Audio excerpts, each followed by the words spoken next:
بسم اللہ الرحمن الرحیم، السلام علیکم and welcome to Light of Wisdom. ہر چیز جو اس کائنات میں زندہ ہے سفر کرتی ہے ڈیزیزز سے۔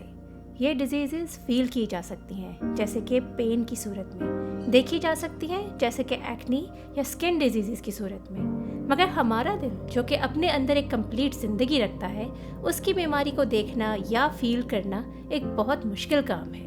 آج کی اس ویڈیو میں ہم دل کی ان بیماریوں کا ذکر کریں گے جو ای سی جی یا اینجیوگرافی سے یا کسی بھی اور ٹیسٹ سے ڈیٹیکٹ نہیں کی جا سکتی۔ تو چلیں اسٹارٹ کرتے ہیں۔ Welcome to heart series part 3۔ Plants سفر کرتے ہیں ڈیزیزز سے، کیوں؟ کیونکہ وہ زندہ ہیں۔ Animal suffer from diseases, Y? کیونکہ وہ بھی زندہ ہے۔ ہر جاندار ٹائم ٹو ٹائم کسی نہ کسی بیماری کا شکار ہوتا رہتا ہے، سو ڈز دا ہارٹ۔ اور یہ ایک بہت امپورٹنٹ چیز ہے کیونکہ کچھ لوگوں کے دل اتنی زیادہ بیماریوں کا شکار ہو جاتے ہیں کہ ایک وقت آتا ہے when they are spiritually dead۔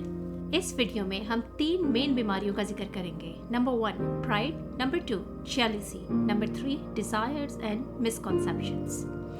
pride مطلب غرور، یہ 2 طرح کا ہوتا ہے، دوسروں کو کم تر جاننا اور دوسرا کے حق کو جھٹلا دینا۔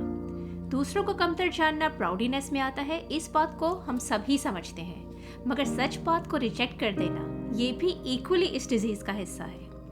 اچھے کپڑے پہننا، اچھا کھانا کھانا، اچھا گھر، یہ سب پرائڈ میں اس وقت تک نہیں آتا جب تک آپ ان چیزوں کے ذریعے سے دوسروں کو کمتر نہ سمجھنا شروع کر دیں، آپ دوسروں کی بات کو امپورٹنس نہ دیں، اگنور کریں، انہیں رسپیکٹ نہ دیں اس وجہ سے کہ آپ کے پاس ان سے زیادہ نعمتیں ہیں۔ یہ پرائڈ ہے۔ مگر یہاں پر بات نوٹ کرنے کی یہ ہے کہ کیا یہ نعمتیں آپ نے خود لی ہیں یا پھر یہ اللہ تعالیٰ کا فضل ہے آپ کے اوپر، and they can be taken away in an instance. اب بات کرتے ہیں حق بات کو جھٹلا دینا۔ فار ایگزامپل، ہم سب جانتے ہیں کہ رشوت لینا اور دینا حرام ہے، مگر جانتے بوجھتے بھی ہم لیتے ہیں یا دیتے ہیں۔ اگر لیتے نہیں ہیں تو کم از کم دے ضرور دیتے ہیں زندگی میں کبھی نہ کبھی، کیوں؟ تاکہ ہمارا کام بن جائے۔ حالانکہ ایک کام تو اللہ تعالیٰ کے بنانے سے بنتا ہے، وہ جس کو چاہے وسیلہ بنا دے، اگر وہ چاہے تو کام بنا دے، ورنہ آپ پوری دنیا خرید کر بھی رشوت میں دے دیں اور کام نہ بنے، آپ کیا کر لیں گے؟ Number 2 jealousy۔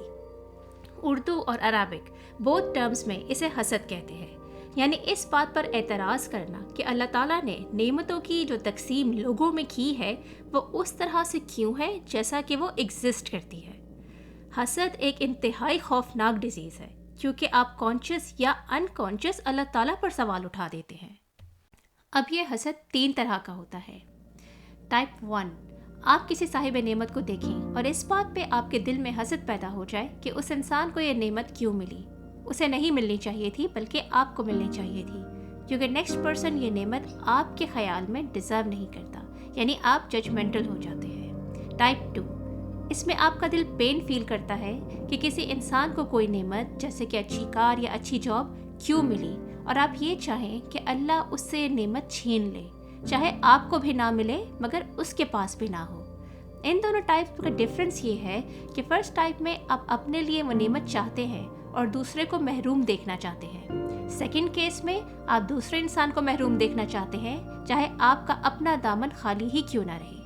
لیکن ایک اور ٹائپ آف جیلسی بھی ہے، یعنی ہم کمپٹیشن بھی کہہ سکتے ہیں، اور وہ پرمیٹڈ بھی ہے، اور وہ یہ ہے کہ آپ کسی صاحب نعمت انسان کو دیکھیں اور اس کے لیے اپنے دل میں خوشی محسوس کریں اور اللہ تعالیٰ سے اس کے لیے برکت کی دعا اور اپنے لیے اس نعمت کا سوال کریں۔ یہ ٹائپ مسلمانوں کے لیے جائز ہے کیونکہ اس میں آپ نے اللہ تعالیٰ کی تقسیم پہ کوئی سوال نہیں اٹھایا، نہ ہی اپنے مسلمان بھائی سے حسد کیا، نہ ہی بغض، اور اس کے لیے اللہ تعالیٰ سے دعا کی اور اپنے لیے خواہش ظاہر کی۔ صحیح مسلم اور بخاری میں منشن ہے کہ حسد کسی بھی طرح سے جائز نہیں ہے سوائے 2 کیسز کے۔ ایک وہ شخص جسے اللہ تعالیٰ علم عطا فرمائے اور وہ لوگوں کو اس کی تعلیم دے، اور دوسرا وہ جسے اللہ تعالیٰ دولت عطا فرمائے اور وہ اس کو حق کی راہ میں خرچ کرے۔ ایسا ہی ایک فارم آف کمپٹیشن یا جیلسی حضرت عمر اور حضرت ابو بکر صدیق رضی اللہ تعالیٰ عنہ میں بھی پائی جاتی تھی۔ جب حضرت عمر نے ایک غزوے کے موقع پر اپنے گھر کا آدھا سامان پیش کیا اور حضرت ابو بکر رضی اللہ تعالیٰ عنہ نے پورا سامان اللہ تعالیٰ کی راہ میں دے ڈالا، تو حضرت عمر رضی اللہ تعالیٰ عنہ نے اپنے دل میں یہ سوچا کہ میں کبھی بھی نیکیوں میں حضرت ابو بکر سے سبقت نہیں لے کے جا سکتا۔